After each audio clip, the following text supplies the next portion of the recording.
ย้อนกลับไปในสมัยพุทธกาลอันโน้นนานมาแล้วที่ศาสนาพุทธกำลังจะกำเนิดขึ้นในโลกแห่งนี้ที่นครสาวัตถีแห่งเมืองโกศลมีพราหมณ์องค์หนึ่งชื่อว่าภัทขวะเป็นปุโรหิตที่ปรึกษาผู้ใกล้ชิดของพระเจ้าเสนาธิโกศลมีมือหนึ่งที่ลูกชายของภัทขวะกำลังจะเกิดภัทขวะได้เห็นแสงสีแดงที่น่าประหลาดใจส่องสว่างขึ้นอย่างหุนแหงบ่แม่นเพียงแต่เท่านั้นอาวุธทุกอย่างที่อยู่ในหอพระคลังของพระเจ้าแผ่นดินก็สะบัดเกิดมีแสงไฟลุกโชนขึ้นอย่างบ่มีเหตุผลเฮ็ดให้ทุกคนที่อยู่ในวังเกิดความตกใจพระเจ้าเสนาธิโกศลจึงได้ฮีบเชิญภัทขวะเข้าไปถามถึงลางไห้ที่เกิดขึ้นในคืนนั้นลาวได้เล่าถึงการเกิดของลูกชายพร้อมกับลางไห้ที่ตามมาย้อนความเป็นห่วงว่าเด็กหน่อยผู้นี้จะนำภัยพิบัติมาสู่นครภัทขวะบ่กล้าปิดบังพระเจ้าเสนาธิโกศลลาวได้เล่าถึงคำทำนายที่โหดร้ายที่ได้ทำนายไว้ว่าลูกชายของตนนั้นจะมีชาติที่ชั่วร้ายมาเกิดและเป็นคนที่เกิดมามีอำนาจแต่จะถูกนำไปใช้ในทางที่ผิดภัทขวะผู้เป็นพ่อจึงได้นำเรื่องราวที่น่าหวาดกลัวนี้ขึ้นมากราบทูลต่อพระเจ้าเสนาธิโกศลพร้อมทั้งขอให้พระองค์สั่งฆ่าลูกชายของตนเองซะเพื่อป้องกันบ่ให้เด็กหน่อยผู้นี้เติบใหญ่ขึ้นมาเป็นภัยต่อบ้านเมืองและเป็นภัยอันตรายต่อประชาชนแต่พระเจ้าเสนาธิโกศลทรงพิจารณาเห็นว่าเด็กที่5ก็ได้เกิดมานั้นยังบ่มีความผิดอันใดและการสังหารเด็กน้อยผู้บริสุทธิ์ตามคำทำนายที่ยังบ่ได้เป็นจริงก็บ่แม่นวิธีทางของผู้ปกครองที่ชอบธรรมด้วยพระทัยอันเมตตาองค์จึงได้กล่าวปลอบโยนภัทขวะและอนุญาตให้ภัทขวะเลี้ยงดูลูกชายของตนเองคนนี้ไว้โดยตั้งชื่อว่าอสิงกะซึ่งแปลว่าผู้บ่เบียดเบียนหรือผู้บ่ทำหายสัตว์เพื่อเป็นการขับไล่โศกหายและหวังว่าชื่อนี้จะช่วยนำพาเด็กผู้นี้ให้อยู่ห่างไกลจากความชั่วหายทั้งปวงเมื่ออหิงสกะเติบใหญ่เป็นหนุ่มลาวได้แสดงความฉลาดลักแหลมของตนเองออกมาอย่างโดดเด่นเป็นที่ยอมรับของทุกๆคนพ่อแม่ของลาวได้ส่งลาวไปศึกษาศิลปะพิทยา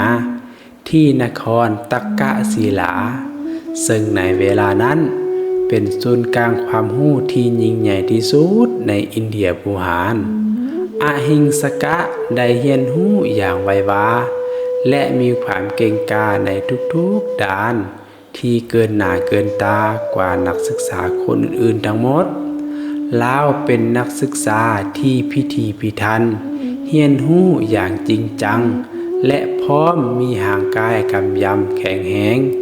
จึงเป็นที่ฮักแพงของอาจารย์ทิสาปาโมกผู้เป็นครูสอนลาวได้รับการปกป้องดูแลอย่างเป็นพิเศษเช่นเดียวกับลูกชายในไส้ของอาจารย์เองเพราะอาจารย์เห็นถึงพรสวรรค์อันยิ่งใหญ่ที่อยู่ในตัวของอหิงสกะความดีเด่นของอหิงสกะได้กลายเป็นภัยกับตัวเราเองการได้รับความฮักความเมตตาจากอาจารย์หลายกว่านักศึกษาคนอื่นๆได้สร้างความอิจฉาริษยาที่หุนแห้งในใจของพวกหมู่ร่วมห้องความรู้สึกเหล่านี้ได้ค่อยๆกลายเป็นความโกรธแค้นและความคิดที่จะทำลายอหิงสกะก็ได้เริ่มเกิดขึ้นพวกเขาบ่สามารถทนเห็นความสำเร็จของเราได้จึงได้พากันวางแผนการที่ชั่วร้ายเพื่อทำลายความสัมพันธ์ ระหว่างอหิงสกะกับอาจารย์ของตนนักศึกษากลุ่มนี้ได้พยายามใช้หายปลายสีอหิงสกะด้วยเรื่องเล่าที่โกหกต่างๆนานาต่ออาจารย์ทิสาปาโมกข์โดยความพยายามให้อาจารย์เชื่อว่าอหิงสกะผู้เป็นลูกศิษย์ที่หักนั้นมีความคิดที่จะทรยศต่ออาจารย์โดยการลักทรัพย์สมบัติและหวังจะญาติเมียของอาจารย์ไปครอบครองในเบื้องต้นอาจารย์ทิสาปาโมกข์บ่ได้เชื่อคำกล่าวหาของกลุ่มนักศึกษาที่อิจฉาเหล่านั้นเพราะลาวฮู้ดีถึงความบริสุทธิ์ใจของอหิงสกะผู้ที่ลาวได้เบิ่งแยงตลอดมาแต่เมื่อได้ถึกใส่หายไปสีอยู่เรื่อยๆอย่างบ่หยุดย้อนความสงสัยและความหวาดระแวงก็ค่อยๆคืบคลานเข้าสู่จิตใจของอาจารย์ทิสาปาโมกข์ย้อนความโกรธแค้นและความหวาดกลัวที่ฝังใจอาจารย์จึงได้ตัดสินใจวางแผนการอันชั่วร้ายเพื่อขับไล่อหิงสกะให้ออกจากสำนักนักศึกษาด้วยวิธีการที่บ่มีทางจะกลับคืนมาได้อีกเมื่อฮอดเวลาที่อหิงสกะได้เรียนจบหลักสูตรอาจารย์ทิสาปาโมกข์ได้ตัวบอกว่าการศึกษายังบ่ทันสำเร็จสมบูรณ์ดียังมีการทดสอบสุดท้ายที่ต้องผ่านให้ได้ก่อนซึ่งเป็นการทดสอบที่มีเงื่อนไขที่โหดร้ายที่สุดอาจารย์ทิสาปาโมกข์ผู้มีจิตใจมืดมัวย้อนความอิจฉาและความหวาดกลัวได้บอกกับอหิงสกะว่าเพื่อเป็นการสำเร็จการศึกษาศิลปะวิทยาอย่างสมบูรณ์แบบและเพื่อจะได้รับการยกย่องเป็นผู้สำเร็จวิชาที่แท้จริงเจ้าจำเป็นต้องปฏิบัติตามเงื่อนไขสุดท้ายที่โหดร้ายนั้นลาวได้สั่งให้อหิงสกะออกไปสังหารผู้คนให้ครบ 1,000 คนและให้ตัดนิ้วมือของผู้คอหายนั้นมาห้อยเป็นมาลัยสายคอเพื่อมาถวายให้แก่ตนเองซึ่งเป็นค่าบูชาครูอาจารย์ได้บอกว่านี่คือพิธีกรรมอันศักดิ์สิทธิ์ที่จะเป็นสัญลักษณ์ของความเข้มแข็งและการบรรลุ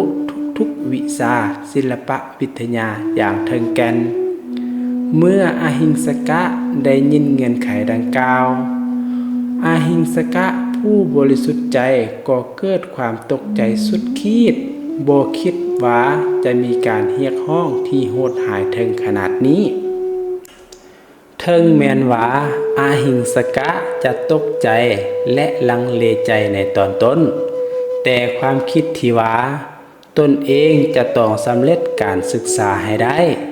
พร้อมด้วยความเคารพและนับถืออย่างสูงต่ออาจารย์ผู้ที่เพิ่งทางปัญญาก็ได้ครอบงำจิตใจของเราได้คิดว่า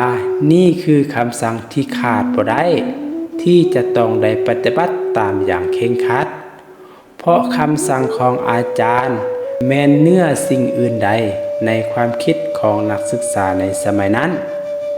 ย้อนความหลงผิดและการถูกชักจูงที่ผิดทางอหิงสกะจึงได้ตัดสินใจที่จะยอมรับปฏิบัติตามคำสั่งที่โหดร้ายนั้นบ่ว่าจะด้วยความเจ็บปวดและความฟื้นใจส่ำใดก็ตามลาวได้วางศิลปะวิทยาที่ตนเองได้เรียนมาเพื่อป้องกันชีวิตให้กลายเป็นเครื่องมือของการสังหารคนอาหิงสกะได้ออกเดินทางมุ่งหน้าสู่ป่าดงพงไผ่ในเมืองโกศลโดยได้เริ่มต้นการลงมือปฏิบัติภารกิจที่โหดร้ายด้วยการดักฆาตกรรมผู้ที่เดินทางไปมาเมื่อได้สังหารผู้คอหายแล้วลาวก็ตัดนิ้วมือของคนเหล่านั้นมาห้อยเป็นสายคอตามคำสั่งของอาจารย์ในตอนต้นลาวยังตัดสับปนกันไปเฮ็ดให้เกิดความสับสนในการนับจำนวนลาวจึงได้เปลี่ยนมาตัดเฉพาะนิ้วมือเท่านั้น เพื่อให้ง่ายต่อการนับและห้อยเป็นมาลัยตั้งแต่นั้นมาลาวก็ได้รับนามสมมุติใหม่ที่เป็นที่ยานกลัวของทุกคนว่าองคุลิมานซึ่งหมายถึงผู้ที่ห้อยมาลัยโดยนิ้วมือหรือเจ้าของมาลัยนิ้วมือการกระทำอันป่าเถื่อนขององคุลิมานได้สร้างความวุ่นวายและความหวาดกลัวไปทั่วพื้นที่บ่มีผู้ใดกล้าเดินทางผ่านเขตที่องคุลิมานอาศัยอยู่ถึงขั้นที่บ้านเมืองและหมู่บ้านใกล้เคียงก็ได้กลายเป็นหมู่บ้านร้างย้อนความหวาดกลัวต่อการถูกฆ่าและถูกตัดนิ้วมือประชาชนต่างพากันล้มตายไปเป็นจำนวนหลายเฮ็ดให้ความสงบสุขของเมืองโกศลถูกทำลายอย่างรุนแรงพระเจ้าปเสนาธิโกศลก็ถูกประเสริญหน้ากับความกดดันอันใหญ่หลวงจากประชาชนที่ได้พากันเข้ามาเรียกร้องให้พระองค์ดำเนินการเพื่อจับตัวโจรผู้โหดร้ายคนนี้มาลงโทษตามกฎหมายให้ไวที่สุดเพื่อความปลอดภัยของเมืองโกศลเมื่อเวลาผ่านไปจำนวนนิ้วมือในมาลัยขององคุลิมานก็ได้เพิ่มขึ้นอย่างว่องไวเฮ็ดให้ลาวเหลือเพียงอีกแต่นิ้วมือเดียวก็จะครบจำนวน 1,000 นิ้วตามที่อาจารย์สั่งในขณะเดียวกันพ่อแม่ของลาวที่อยู่นครสาวัตถีก็ได้รับข่าวลือที่น่าสะเทือนใจเกี่ยวกับการกระทำของโจรป่าที่ชื่อว่าองคุลิมานแม่ของลาวรู้สึกถึงความผิดปกติในใจย้อนความรักและความผูกพันของผู้เป็นแม่นางจึงเชื่อว่านั่นอาจจะเป็นลูกชายของนางเองที่ชื่ออหิงสกะย้อนความเป็นห่วงย่านว่าลูกชายจะถูกจับและถูกประหารชีวิตผู้เป็นแม่จึงตัดสินใจเดินทางออกไปสู่เขตป่าอันตรายนั้นด้วยตนเองโดยหวังว่าจะสามารถพบเห็นลูกชายและชักชวนให้ลาวเปลี่ยนใจกลับคืนสู่เส้นทางที่ถูกต้องก่อนที่ทุกอย่างจะสายเกินไปในขณะที่องคุลิมานกำลังอยู่ในช่วงที่โหดร้ายที่สุดและเกียมที่จะฆาตกรรมเป้าหมายคนที่ 1,000 ให้สำเร็จองค์สมเด็จพระสัมมาสัมพุทธเจ้ากำลังประทับอยู่เทิงวัดเชตวันไกลกับนครสาวัตถีพระองค์ได้ทรงเล็งเห็นด้วยความพยายามว่าชีวิตขององคุลิมานนั้นเลื่อยอยู่บ่ดนแล้วลาวอาจจะสังหารแม่ของตนเองซึ่งเป็นการกระทำบาปกรรมอันหนักหน่วงที่สุดและเป็นกรรมที่จะเฮ็ดให้ลาวบ่สามารถพ้นจากทุกข์ทรมานได้ด้วยพระมหากรุณาอันยิ่งใหญ่พระพุทธเจ้าจึงตัดสินใจว่าพระองค์จะต้องเสด็จไปพบโจรผู้นี้ด้วยพระองค์เองเพื่อช่วยชีวิตแม่ของลาวและเปลี่ยนแปลงจิตใจขององคุลิมานให้หันกลับสู่เส้นทางแห่งความดีพระพุทธเจ้าทรงเสด็จออกจากวัดแล้วมุ่งหน้าไปตามเส้นทางที่นำไปสู่ป่าอันตรายที่เป็นที่อยู่ขององคุลิมานในระหว่างการเดินทางพระองค์ได้พบกับฝูงชาวบ้านชาวนาและคนเลี้ยงสัตว์ที่กำลังเดินทางมาจากเขตนั้นชาวบ้านเหล่านี้ได้เห็นพระพุทธเจ้าเสด็จไปตามทางเพียงลำพังเขาเจ้าจึงได้พากันเข้าไปกราบทูลเตือนพระองค์ด้วยความเป็นห่วงอย่างยิ่งว่าข้าแต่พระองค์ผู้เจริญขอพระองค์จงกลับคืนไปซะทางสายนี้เป็นเส้นทางที่โจรร้ายองคุลิมานดักฆ่าผู้คนมันได้ฆ่าคนไปแล้วเกือบ1,000 คนบ่มีไผที่เดินทางคนเดียวผ่านทางนี้แล้วจะรอดชีวิตแม้กระทั่งคนเป็นกลุ่มก็ยังถูกฆ่าตายได้อย่างง่ายดายถึงแม้นว่าจะได้รับคำเตือนโดยความหวังดีและความหวาดกลัวจากชาวบ้านเป็นจำนวนหลายครั้ง แต่พระพุทธเจ้าก็ยังคงรักษาความสงบไว้ในพระทัยอย่างบ่หวั่นไหวพระพุทธเจ้าได้ทรงดำเนินต่อไปด้วยพระอาการที่สงบเงียบบ่มีความหวาดกลัวปรากฏให้เห็นเลยชาวบ้านต่างก็รู้สึกตกใจและอัศจรรย์ใจในความกล้าหาญที่บ่ธรรมดาของพระรูปหนึ่งที่เดินทางไปสู่แหล่งความตายอย่างเดียวพระพุทธเจ้าทรงเสด็จผ่านคำเตือนทั้งหลายไปด้วยพลังแห่งพระเมตตาที่ปกคลุมอยู่ทั่วพระกายซึ่งเป็นสัญลักษณ์ถึงการที่พระพุทธเจ้าทรงบ่ได้หวาดกลัวต่ออันตรายใดๆเพราะพระพุทธเจ้าทรงเห็นแล้วว่าองคุลิมานจะต้องได้รับการช่วยเหลือองคุลิมานผู้ที่รอทาเยื่ออยู่อย่างกระหายเพื่อให้ครบนิ้วมือ 1,000 ได้เห็นพระทรงเพียงองค์เดียวดำเนินตามทางลาวรู้สึกตื่นเต้นดีใจที่สุดเพราะคนส่วนใหญ่บ่กล้าเข้าใกล้เขตของเราแล้วลาวคิดว่านี่คือโชคดีของข้าจะได้สังหารพระสงฆ์ผู้นี้เพื่อให้นิ้วมือครบตามจำนวนสักทีลาวได้เข้าไปยืนกักทางไว้แล้วห้องเสียงดังด้วยความหุนแหงว่าหยุดเดี๋ยวนี้พระสงฆ์อย่าได้ก้าวต่อไปอีกแต่พระพุทธเจ้าก็ยังคงดำเนินไปตามทางของพระองค์อย่างสงบเงียบองคุลิมานด้วยความคิดที่จะสังหารอย่างว่องไว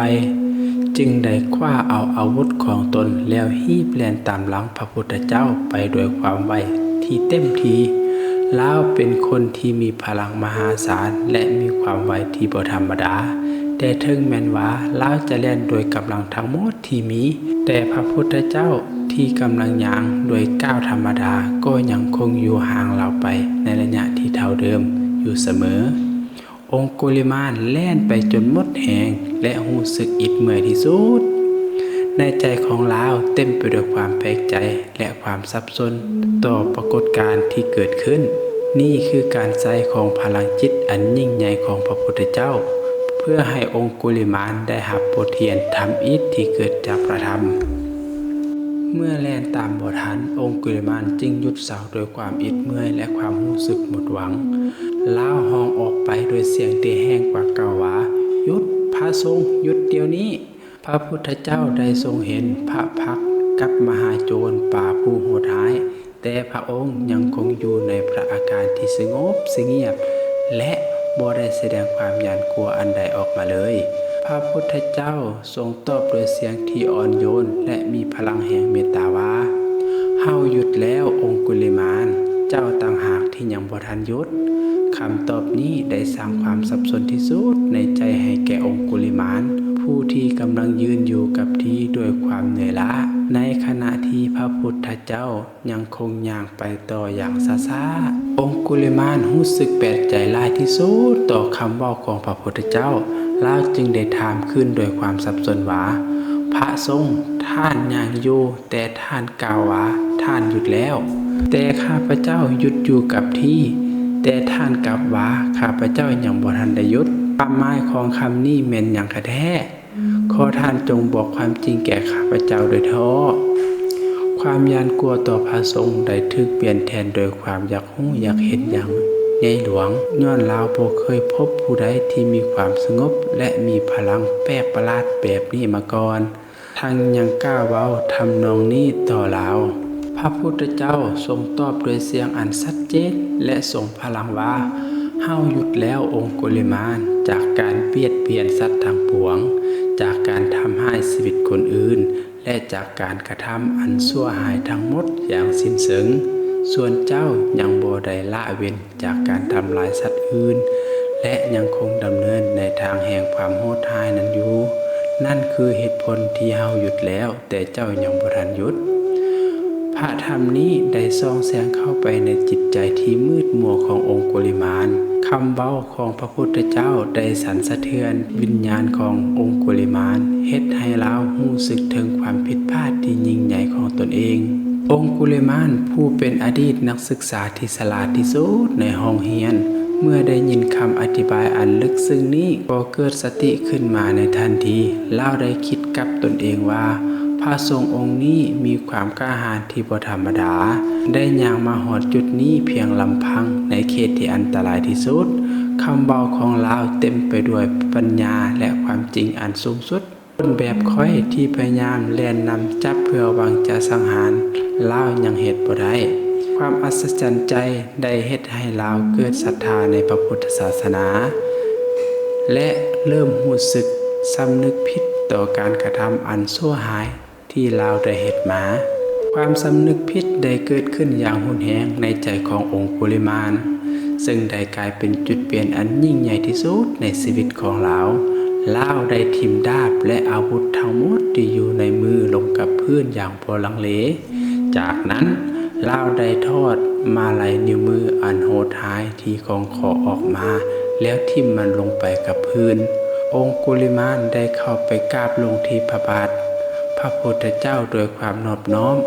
ขออโหสิกรรมต่อการกระทำอันชั่วหายทั้งหมดที่เฮ็ดมาและขอบวชในพระธรรมวินัยของพระองค์พระพุทธเจ้าทรงเห็นถึงความตั้งใจจริงและความสำนึกผิดของเราจึงได้อนุญาตให้เราบวชเป็นพระสงฆ์ในทันทีโดยทรงกล่าวเพียงคำว่าเอหิภิกขุจงมาเป็นภิกขุเถิดพระพุทธเจ้าทรงพิจารณาเห็นแจ้งว่า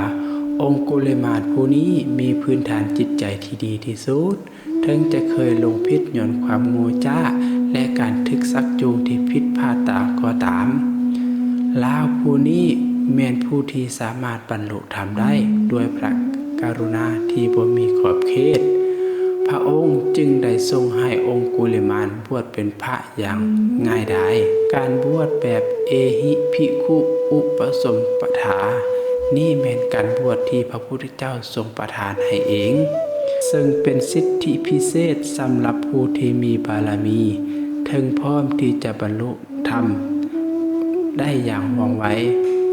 องคุลิมานในเพศพระสงฆ์มีชื่อว่าพระองคุลิมานได้ติดตามพระพุทธเจ้ากลับคืนสู่วัดเชตวันด้วยความตั้งใจอันใหม่และเริ่มต้นชีวิตแห่งการปฏิบัติธรรมเพื่อไถ่บาปที่ตนเองได้สร้างไว้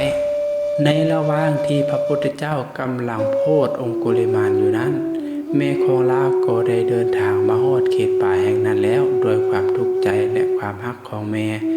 นางได้ยังค้นหาลูกชายของตนเองท่ามกลางอันตรายที่อาจจะเกิดขึ้นได้ทุกเวลาแต่ด้วยพระกรุณาของพระพุทธเจ้าได้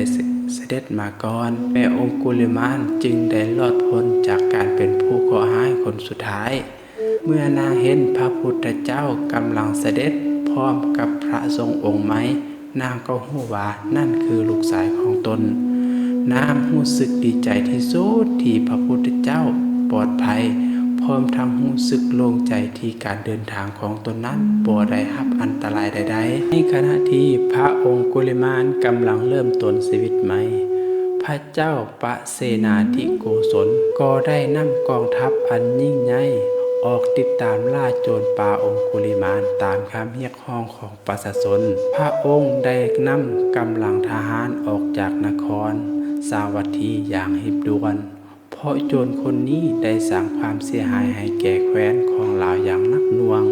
พระเจ้าปเสนาธิโกศลได้เสด็จไปฮอดวัดเชตวันเพื่อเข้าพบพระพุทธเจ้าก่อนที่เขาเจ้าจะเข้าไปในป่าอันตรายหวังว่าจะได้รับพรและคำแนะนำอันประเสริฐจากพระพุทธเจ้าเมื่อได้เข้าเฝ้าพระพุทธเจ้าแล้วพระเจ้าปเสนาธิโกศลก็ได้กราบทูลถึงจุดประสงค์ในการเดินทางของพระองค์ว่าข้าแต่พระองค์ผู้เจริญข้าพระเจ้าพร้อมด้วยกองทัพกำลังจะออกติดตามจับตัวโจรร้ายองคุลิมานเพื่อปราบปรามความชั่วร้ายและนำความสงบสุขคืนสู่แคว้นพระพุทธเจ้าจึงทรงถามพระองค์ด้วยคำถามที่เฮ็ดให้ต้องคิดไม่ว่ามหาราชถ้าหากพระองค์พบว่าองคุลิมานได้ละการฆาตกรรมได้โกนผมและนวดนุ่งห่มผ้ากาสาวพัสออกจากเรือนมาบวชเป็นภิกขุในพระธรรมแล้วพระองค์จะปฏิบัติต่อลาวแนวใดพระเจ้าเสนาธิโกศลทรงประหลาดพระทัยอย่างยิ่งต่อคำถามของพระพุทธเจ้าพ พระองค์ทรงกล่าวต่อว่าข้าแต่พระองค์ถ้าหากเป็นดังที่พระองค์กล่าวข้าพระองค์ก็จะต้องขอเคารพนับถือและถวายปัจจัยแก่พระองค์นั้นโดยธรรมะแต่เรื่องนี้เป็นไปบ่ได้เพราะมันเกินกว่าความสามารถของมนุษย์ที่จะเปลี่ยนแปลงคนชั่วหายขนาดนั้นให้กลายเป็นพระอริยะได้จากนั้นพระพุทธเจ้าจึงได้ทรงไปที่พระองค์กุลิมานผู้ที่กำลังนั่งอย่างสงบในขณะนั้นพระเจ้าปเสนทิโกศลเมื่อได้เห็นอดีตโจรห้ายที่ตนเองพยายามล่าอยู่ต่อหน้าทรงเกิดความอัศจรรย์ใจอย่างและกราบทูลยกย่องพระพุทธเจ้าว่าพระองค์บ่สามารถปราบได้ด้วยพระธรรมเพียงคำเดียว